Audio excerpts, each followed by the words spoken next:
Роман какой-то меня остановил. Вы чё, осолили такую знаменитость останавливать?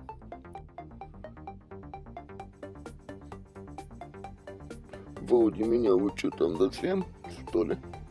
Ку-ку. Хотя у меня там все равно денег много. 500 рублей не так жалко. Штрафанул бы меня, ничего страшного. Насколько я знаю, админы имеют право штрафовать, только админы. Или сам капитоса. Слушай, а этот не тот Роман, который мне все обидно устроил. Хотя нет, он слился. Если бы он тут был, он бы меня сразу кикнул. Сразу бы кикнул меня оттуда, попросил бы меня кикнуть туда, оттуда.